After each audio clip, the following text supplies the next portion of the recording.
What is going on, everybody? It's the Franz, and we're here for NXT review for Wednesday's episode of NXT, January 22nd, 2020. We are on our way to Worlds Collide this coming Wednesday. I mean, not Wednesday, but Saturday. It will be actually tomorrow.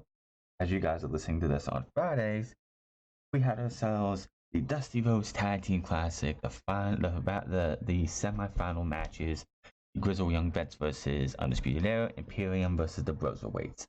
We also had the North American Championship on the line as Keith Lee, who won the right to face Roderick Strong 2 weeks ago, was getting his title shot this past Wednesday. This could have been, if TakeOver was going to happen this coming Saturday, this would have been perfect on TakeOver. This had a TakeOver-esque feel title match to it. So, not a surprise that these guys went out there and gave you a hell of a match. Speaking of the Dusty Rhodes Tag Team Classic, we started off with the Undisputed Era versus the Grizzled Young Veterans, James Drake and Liverpool #1, James Drake and Zach Gibson. That's right. I keep getting their names messed up somehow. Anyway, this is a pretty good match between these four guys. It was a pretty good match, but it wasn't a great match. I think the Broserweights versus Imperium was better. This match, I don't know what it was, but it just felt like there were parts of this that Grizzled Young Vets and Undisputed Era were just off. Their chemistry didn't mesh well together. There were just parts of this match where it felt like they just weren't connecting right. It felt like it was a little bit off, but it still was not a bad match. These guys went out there and put the title, like the bodies on the line to go out there and give you a hell of a match. Again, I don't think they did. They had the best chemistry together. But a Wild Imperium shows up in the crow's nest as their music hits. It extracts the Undisputed Era. We get a ticket to Mayhem. 1, 2, 3. James Drake, Zach Gibson win the match. Now, if you're watching this thing live, when you watch this thing live on Wednesday, and you see this and you're wondering, Imperium got involved in this match and distracted the Undisputed Era. When we get to the final second round match, which is the Broserweights versus Imperium, they're going to do the same. Did they do that? We'll talk about that in a bit. Undisputed Era, of course, is not happy whatsoever because they just got outsmarted by Imperium, costing them a chance to become two-time Dusty Rhodes Tag Team Classic winners, because they did win it 2 years ago with the help of Roderick Strong turning on his tag team partner at the time, Pete Dunne. We see a prettier promo for Toni Storm against NXT Women's Champion Rhea Ripley at Worlds Collide. Storm versus Io Shirai will also happen tonight. After that, after we come back from commercial break, we have Shotzi Blackheart, who made her debut on Christmas, had a showing last week in the Battle Royal, actually eliminating Shayna Baszler in said match to give herself a quote-unquote a little bit of momentum. So they were talking about that. So that would be her match later on in the show. Toni Storm versus Io Shirai. Can someone explain to me how Io Shirai is a heel? Seriously. She's the Joshi Judas, as Marinella calls her. But the Io Shirai, when she turned on Candice LeRae, came out the next week and was like, I don't need any of you. She hasn't changed herself from there. But it's like The Undertaker when he turned heel in 2001, 2002, I believe it was. 2001, 2002. And became Big Evil. The guy would go out there and be cheered endlessly until he opened his mouth and started crapping on everybody. But people respected and loved The Undertaker so much that you could not keep him heel. So he turned babyface in the summer of 2002. Or 2003, whichever year it was. This, she comes out, people are chanting EO all day. They wanted her to win that Battle Royal. We all know they wanted her to win that Battle Royal, but she did not win the Battle Royal. So, other than the fact that she's facing Toni Storm, who is a babyface, and the fact that she's this dark, brooding Joshi Judas, I don't know what makes her a heel. She's playing up to the crowd like she's a babyface. This isn't fun-loving, tiger mask wearing Io Shirai. This is the Joshi Judas who comes out screaming and yelling, and I just don't get where she's supposed to be a heel anymore. It just doesn't work with Io. I don't know if she I did not watch her in Stardom, which I'm pretty sure in a couple months we're going to be watching her in Stardom again because I don't think she's staying in WWE. I just don't think she's staying. But my word, she is the biggest anti-heel I have ever seen. So these two are having themselves a good match here. It is fun. It was a fun match. It is a rematch of the Mae Young Classic Finals from 2 years ago at Evolution, which this match, in my opinion, if I'm correct, lasted longer than the match at Evolution, which just was like over like in no time. Unfortunately, there is no finish to this match as Toni Storm blocks a Tiger Feint kick or the 619, drops kicks her to the floor. She still runs the ropes for a suicide dive, but Bianca Belair appears out of nowhere and levels Storm at the ropes. Belair enters the ring and unloads on Storm, hitting the spear and the KOD in the middle of the ring. She also knocks Shirai off the apron as she tries to come back in. Belair pushes over Storm, swinging her hair as some fans boo her. Out comes Rhea Ripley. Belair takes off her earrings. The fight, Ripley hits the ring and balls with Belair. Shirai comes back and hits a big springboard dropkick. Shirai ends up sending both of them to the floor, then nailing a moonsault to the floor, taking both down. Storm gets involved and hits a dive, taking the other three superstars down. Storm goes back in the ring, picks up the title belt, but this is usually where you see somebody that the fans are behind them cheering. They didn't cheer Toni Storm. They booed the piss out of Toni Storm. She got the biggest, she got the heel heat that Io Shirai should be getting, but Io Shirai didn't get. It was so apparently people don't want to see Toni Storm win the Women's Championship on NXT. Which, by the way, we're going to go over the naming of the Women's Championship this Saturday on Unscripted because Becky Lynch was on backstage this week and had a couple words to say about the term women in WWE and how I think it is the most delusional thing she has said so far. But that is Saturday, so check that out. Kathy Kelly is backstage again in the Feuded Era. She brings up what happened in the Dusty Classic match and they blame Imperium on being knocked out of the tournament. Cole says, "Hold on, guys, calm down. We know Imperium's at fault, but they have to focus on Keith Lee tonight in the main event. We will get them. Imperium pays tonight, or they're at Worlds Collide on Saturday. But right now, we are draped in gold, and we need to make sure it stays that way." We get a promo for Ilya Dragunov sending a warning to Finn Balor at Worlds Collide. He says he beats Finn Balor on Saturday. Everyone will see he's invincible, and says he will not miss. Then, speaking of Finn Balor, we have Joaquin Wilde versus Finn Balor in a match. It was a match, but it was a short match. Now, someone did post a tweet out there saying that Prince Devitt versus DJZ would have been an epic match to see on the Indies. But this is WWE, and this is going to be something to the effect of this is going to be a short, predictable outcome that is going to disappoint everybody. Pretty much this. First off, what is with Joaquin Wilde and the bicycle helmet? What happened to the glowing stuff that he wore? He was wearing like this glowing, like this light up jacket and helmet that was more towards his DJZ kind of persona. Why would you change to looks like a Tour de France player, bike rider wears during the Tour de France? It just looks stupid. Hits a coup de grace. Sends Wilde up. He says, "If you come at Finn Balor, you better not miss 1916 or Bloody Sunday 1, 2, 3." Nothing else really much to say there. Kathy Kelly was back with Shayna Baszler, and she asked Shayna Baszler about Shotzi Blackheart, saying she made a statement last week, but Baszler says Shotzi ended her career before it even started, not make a statement.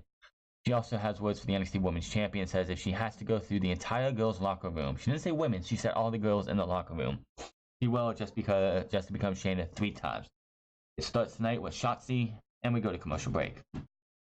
We get a vignette for Tommaso Ciampa and Johnny Gargano hype the reunion for Saturday's World Collide to face Trent Seven and Tyler Bate at Mustache Mountain. That should be a match worth watching. I can't wait to see that match again. I don't see anything progressing in NXT outside of the Worlds Collide pay-per-view or event, so I'm not really going to be watching it to review it. I'm watching Hard Times for the NWA as well, and I'm not going to review that because that's my leisure. That's my casual wrestling.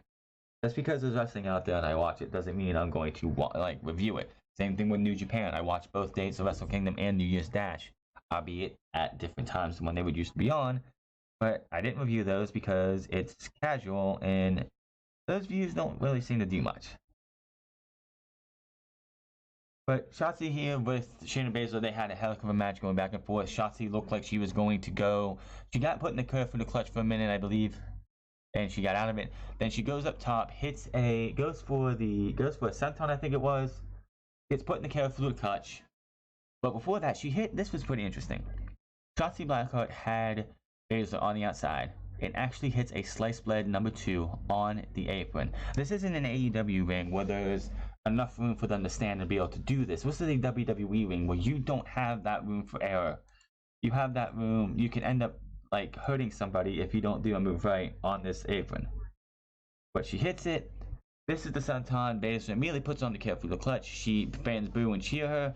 Baszler keeps it grounded for the hold. She tries to get out, but doesn't. Hangs on for a few minutes. She finally taps out.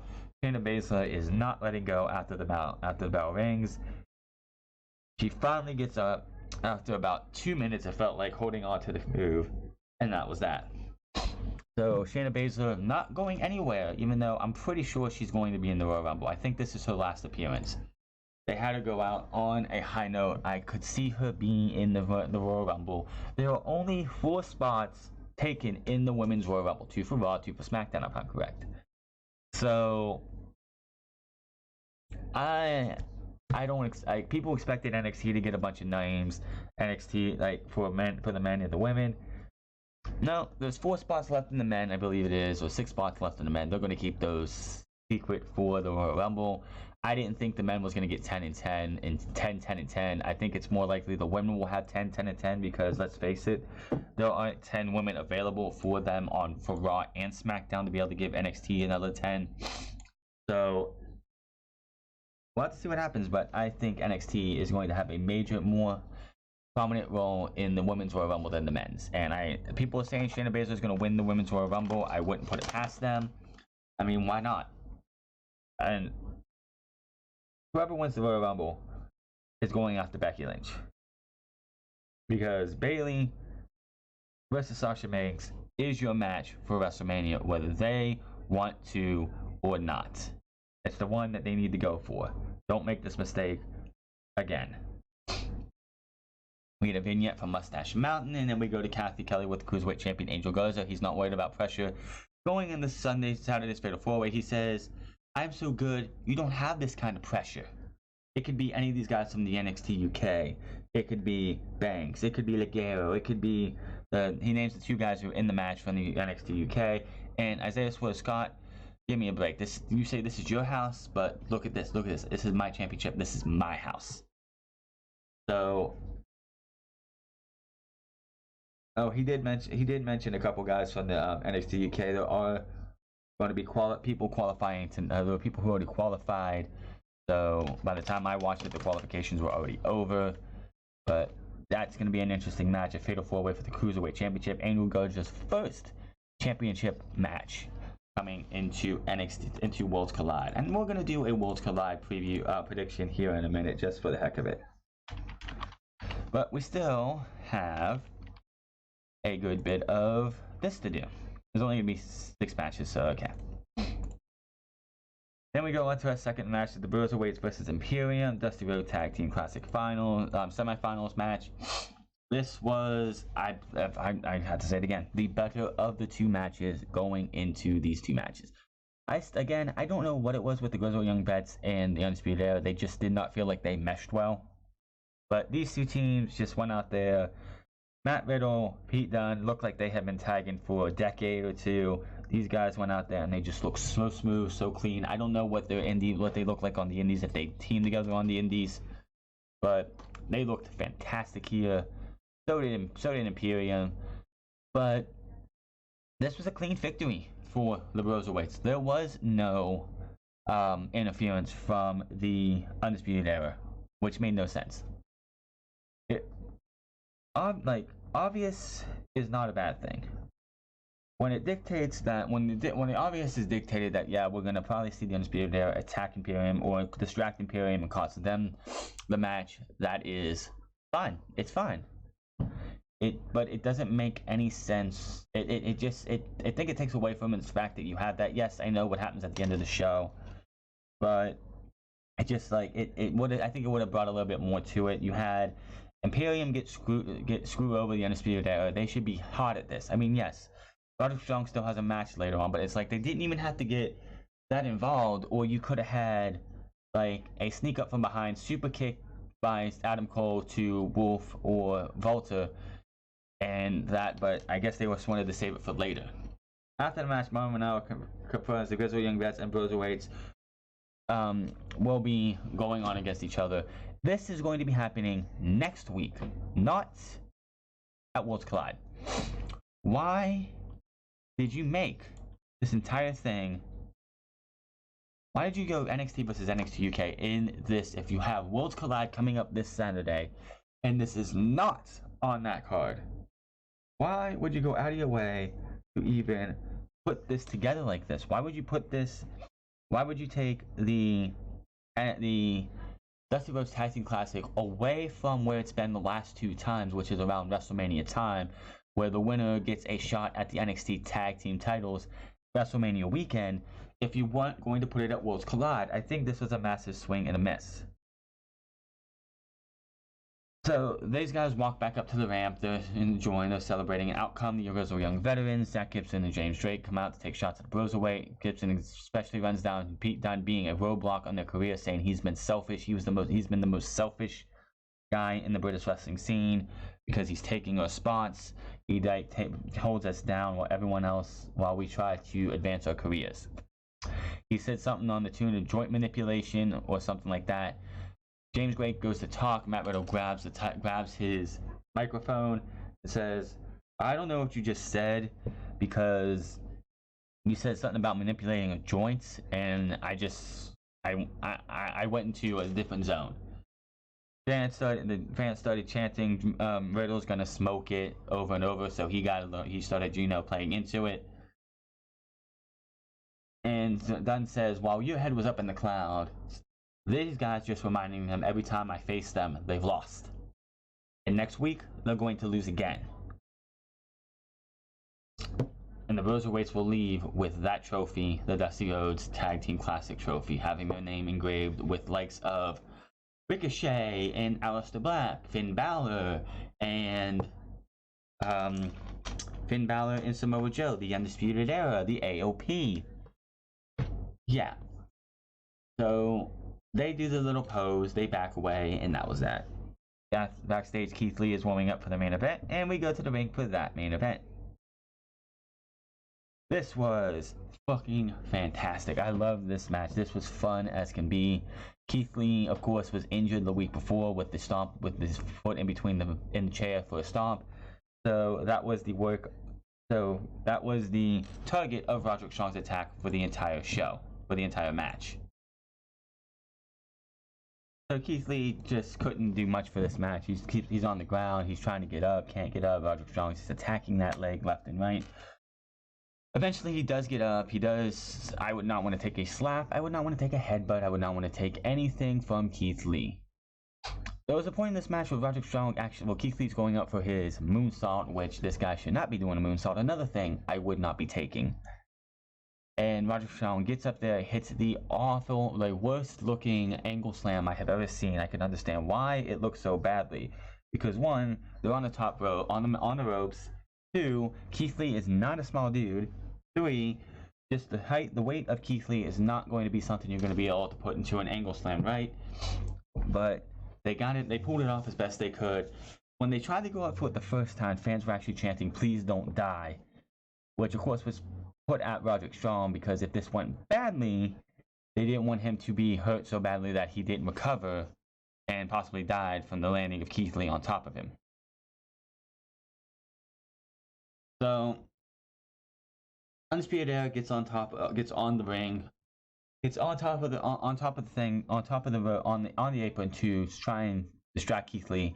One by one, he punches each and every one of them down, hits the fireman's carry jackhammer. 1, 2, 3, which they call the Big Bang catastrophe power slam, which I think that is dumb as hell. 1, 2, 3, and we have a new North American champion. Fans celebrate with go wild as Lee begins to celebrate his title. His music hits.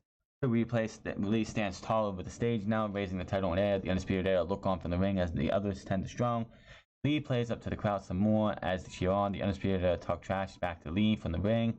He heads to the back, but Imperium shows up behind them. They're standing there. Walter, Alexander Wolf, Baby Nectar, and Marcel Belfell come into the ring. They stand off. They start brawling. Cole and Walter are left alone in the ring.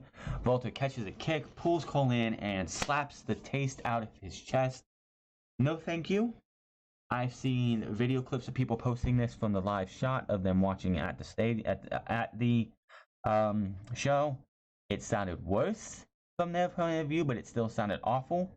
Holy shit chants as the teams filled up again, brawling all over. Security and refs rush down the ring to break up the brawl. Mara plugs Worlds Collide as NXT goes off the air with fans chanting, "Please let them fight," as the brawl continues. And that was NXT. Before we get into anything else, I would have to say this was a fun show overall. NXT, it's sad that NXT's ratings are so low, but I know why they're low, and it's not because it's a bad show. NXT's ratings are so low because NXT fans, for 5 years at least, would go off and watch NXT when they felt like it. You weren't tied down to having to watch NXT when NXT came on. You could have waited till Thursday, Friday, Saturday, Sunday, Monday, heck, even Tuesday, heck, even Wednesday before the next episode of NXT came on. You didn't have to watch NXT when you felt like you didn't have to watch NXT when it came on. AEW, outside of the first 2 weeks of the show, which I think was dumb for them to do, hey, this is an idea, let's have a replay right after the show goes off. Yeah, that was stupid. NXT did the same thing sometimes too, which was also stupid. However, NXT is always going to have this thing, unless they were to go, well, we're just going to take it off the network, we'll put an announcement that there will be no replay of NXT coming the next day, which Impact Wrestling did that once before, and that didn't work out with them. It was already too late, too little too late, and it hurt them before their Monday Night Adventure. Anyway, NXT, the ratings are always going to be lower because you don't have to watch it then. You could watch it the next day, and it's not like anything's going to be gone. Unless you're somebody who's so anal about finding out the spoilers and doesn't want to stay off social media, then I don't know what else to tell you. So, good NXT show. Let's talk about the Worlds Collide. I don't have a thumbnail for it or anything because I'm not going to be streaming it. We do have a pre-show match, Kaylee Ray versus Mia Yim. I don't know why this match is even on here. It's a pre-show match to have a pre-show match. Kaylee Ray with the win.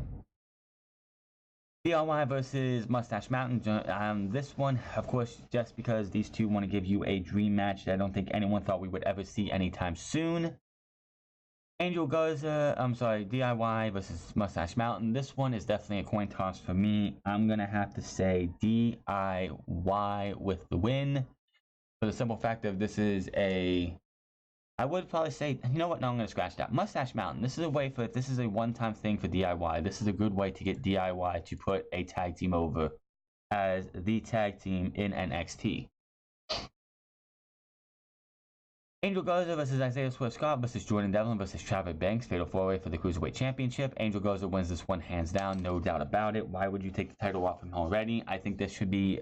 I don't like Fatal 4-ways as much as the next guy. I like them as elimination matches. I think this would be an awesome elimination match where you would have Jordan Devlin and Travis Banks probably being eliminated, or Swerve Scott and Jordan Devlin being eliminated.